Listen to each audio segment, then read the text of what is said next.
politika sosialy fiainam-pirenena toe-karena zava-misy izany rehetra izany no hitanao anatin'ny vaovaon'ity tanindrazana.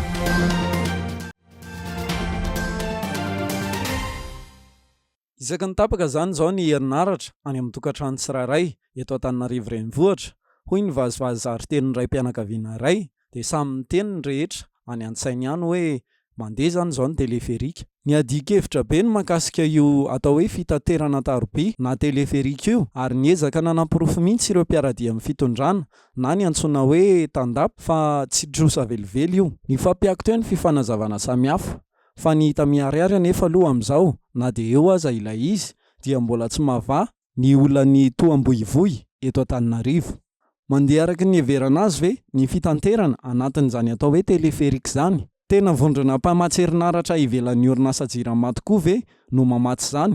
Tena mitombina tokoa ary ve ny fanontaniana hoe fa maninona no ao Antananarivo no misitraka teleferika nefa izahay aty Kongo no manefa ny trosa nanaovana azy. Santonan'ireo fanontaniana mipetraka mbola tsy nahazo valiny mahafa-po hatramin'izao ireo.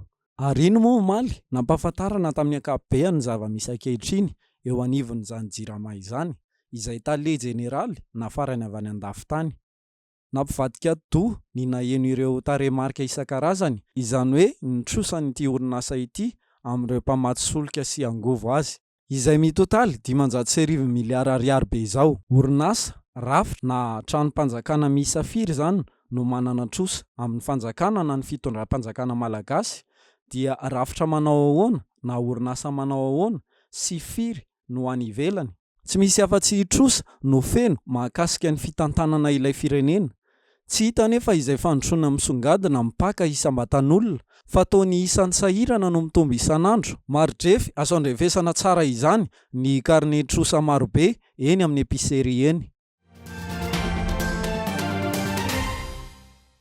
Na ihany koa mazava ho azy ny fijerevana ireo izay dosie na kolokolo-goavana mahakasika olona tokony andraikitra ambony izay efa alefan'ireo ohatran'ny hoe biankosiny samy finina tonga eo amin'ny antenimieram-pirenena fa saingy tsy mety miakatra any amin'ilay haute cour de la justice na ilay fitsarana. Ady efitrano databatra boribory nijerena ny fomba paombiazana ny ady amin'ny kolikoly sy ny fiarovana ireo mpitoroka mpiaro ny zon'olombelona ary mpanintona lakilosy ary nahitana ny fandraisana anjara avy amin'ny Mali no nentin'ny Madagasikara nanamariana ny andro afrikanina natokana hankalazana ny ady amin'ny kolikoly anio 12 Jolay 2024. Ho amin'ny Madagasikara manokana dia 20 isika no nahavita dingana tamin'ny alalan'ny fanaovana soni ny fanarahana afrikanina momba ny ady amin'ny kolikoly ka napiditra ireo atotan-kevitra rehetra izay voalaza ao anatin'ny fanarahana io. Malagasy mba tsy ampy ny fanamafisan'olona ny fahaiza-manao dia izay no mahatonga ny mametraka amin'ilay réseau miaro resantsika teo ary ny namana sasa mametraka an'ireo maison de lanceur d'alerte mba ahafahana zany mandrindra an'ireo fandraisana andraikitra ny olom-pirenena isan-tsokajany isirambarana tokony ary ahafahana manome fampihofanana azy ireo hoe ahoana ny tokony hitondranana izany fitorohana sy fampahenona lakilosy zany rehetra mihitsy no tokony andray anjara mba hampahomby an'ilay ady. Dia ny lalàna misy miaro any lanceur d'alerte zay indrindra fa le izy moa zany responsabilité partagée moa zany le izy engany kosa ny lanceur d'alerte na ny dénonciateur zany mba ho honnête zany amin'ny fampianarana ty zavatra. Mandroso tsy mandroso ny ady amin'ny kolikoly eto amintsika raha ny fanazavana Andriamatoa Andriamora ny aina ary jaonina satria misy ireo lafin-javatra maro efa mandroso ary misy ireo kalasa sakana toy ny tsy fisian'ny lalàna miaro mpitoroka ny fahalalan'ny fahazonangy vaovao toy ny tatitra amin'ny fampiasam-bola eny anivon'ny toeram-panjakana isan-karazany.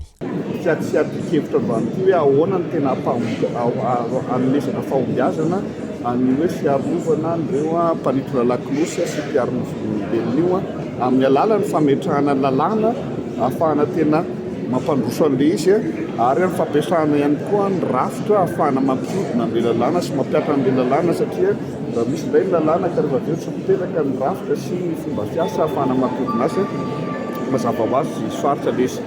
Manimbotra ihany koa ny ady amin'ny kolikoly eto amintsika mazava ho azy dia ny ilay lalàna anankiray ahafahana mahazo ny totam-baovao ankalalana na loaso lasera l'accès d'information.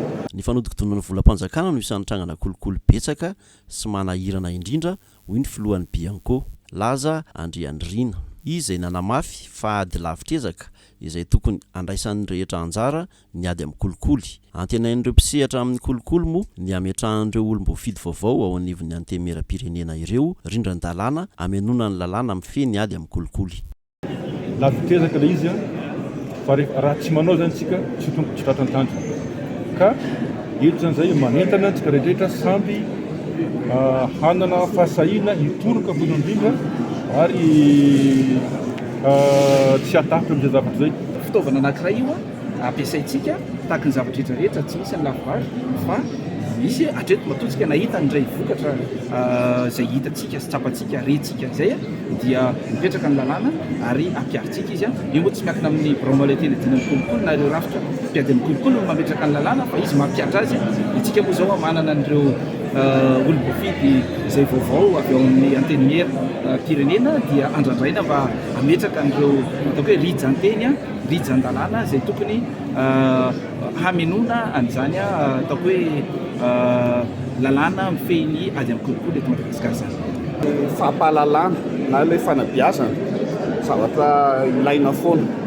Isika tsy matsy zany rehefa tena olom-pirenena mahatsiaro tena zany na tokony andraikitra mahatsiaro tena hoe ny fahaverezana ilay entomanana na ara-bolo na ara-pitaovana jerevy fotsiny ngefa raha ohatra ny hoe misy fandraisana mpiasa anankiray misy kolikoly ao anatiny andeha ataoko hoe mpiasa anankiray io mpitsabo na ataoko hoe mpampianatra misy kolikoly ao anatiny.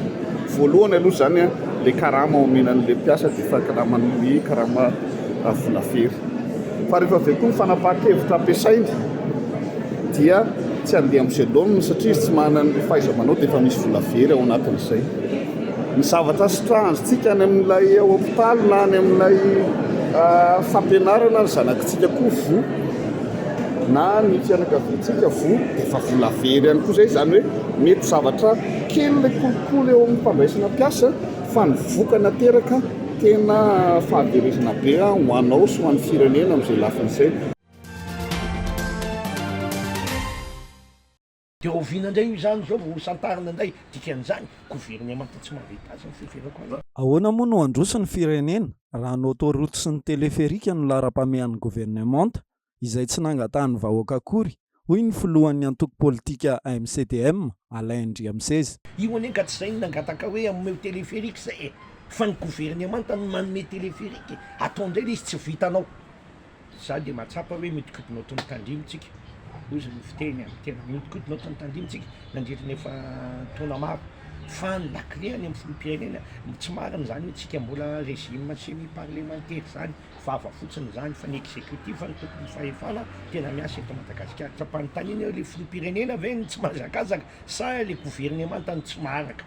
Dia za mahita hoe le gouvernement tsy maharaka sy le filoham-pirenena nge atao inauguré atao hanana projet dia atao mitondra ny gouvernement ty atao ary ka rehefa tsy vitanao izy dia miala ianao. Miantso gouvernement tampisokatra ity farany tsaratsara kokoa raha avy any avaratra no hipoiran'ny prime ministre vaovao raha ny fanehoan-keviny tamin'ity anio ity. Karaha mandinika azy zao everiko fa tsy dia misy olana loatra ny eo amin'ny antenimera moa matetika dia tsy maintsy jerena hoe faritra vaiza ny ame anazy faritra vaiza fijeriko azy io tsy hitako izay maharatsy hoe maninona moa raha ny any amin'ny faratra ny any avaratra no menany eo amin'ny antenimera dia amin'izay mba misokatra kokoa ny lalana aty amin'ny aty mifananganana gouvernement ho an'ny filoham-pirenena mba hisafidy ny tena mety filohan'ny exécutif zany mpanatateraka isolany andriamatoa prime ministre amin'izao fotoana izao. Fotoana izao izy andaminana fa tsy anakorontanana. Nanehoany ihany koa izy mahakasika ny trosa be ny jirama sy ny fiakaran'ny vidim-piainana eto Madagasikara. Raha jerena ny salanisa mivoaka farany navoaka an'ireo manam-pahaizana valivelany dia tsika no manana salanisa betsaka indrindra amin'ny vahoaka mahantra erak'izao tontolo. Everiko farany ny arena-pelam-tanananantsika ny arahana fahaiza-manao sy ny fitiavan-tanindrazana etsonana amintsika mihitsy no mamahany zany zany ka izay le fomba apetraka eo hitondrana makany amin'ny fampandrosoana zay a no tokony ny masoana am'izay hatramin'izao fotoana zao fa tokony samy mitodikitsika makany a tokony isy firaiky ny firaisaka iny tsika voaka malagasy azahoantsika manao zany tokony isy favitrehantsika manao zany ary tokony eritseretina lalina ny fanaovana politika mba azahoantsika mamahany zany olana rehetra zany. tadidio fa eto amina firenena demokratika tsika ny olona ao anatina gouvernemanta tsy maintsy olona manana fitoviana firehana. Olona mitovy hevitra sy firehana ny mpikambana ao amin'ny gouvernemanta, ireo minisitra sy ny mpiara-miasa aminy no manatanteraka ny vinany filoha, asan'ny mpanohitra kosa ny mitondra ny vinany ary mampitahy izany amin'ny mpitondra. Zay ny fanampiana hoentiny ho an'ny fitondram-panjakana fa tsy hoe akory hoe manao mpitolo fanoherana fotsiny, tsy mampandroso firenena zany. Fa manana ndraikitra tsara mihitsy mpanohatra hiteniny miainga amin'ny ideolojia anana zay zavatra a. Manara-maso ihany koa ny raharam-pirenena, mitondra tsikera raha toka misy ny tsy mety. Ireo indray avy eo no manintsy izany mifanaraka amin'ny vina, efa nyvolavolainy rehefa lany amin'ny fifidianana ka mahazo fahefana. Tsy tokony asiana resaka araka izany no hoe fiaraha-mitantana ao amin'ny gouvernemanta vaovao izany, hoy Dany Rakotoson. Adidy sy andraikitra n'izany mba hahafahan'ireo mitondra amin'izao fotoan'izao ireo mametraka tsara n'le lahara-pahamehana hoe hay zao marina zany mety hitondrana anazy. Zay foana moa matetika hoe tanidreo fa ilaina foana ny ireo ray aman-dreny ara-drazana, ireo ray aman-dreny ara-panahy, ireo atoko-panohatra, ireo ray aman-dreny any amin'ny faritra, ilaina foana reny mba hisiany le fandrosoana mirindra ary mifanaraka tsara amin'le maha malagasy.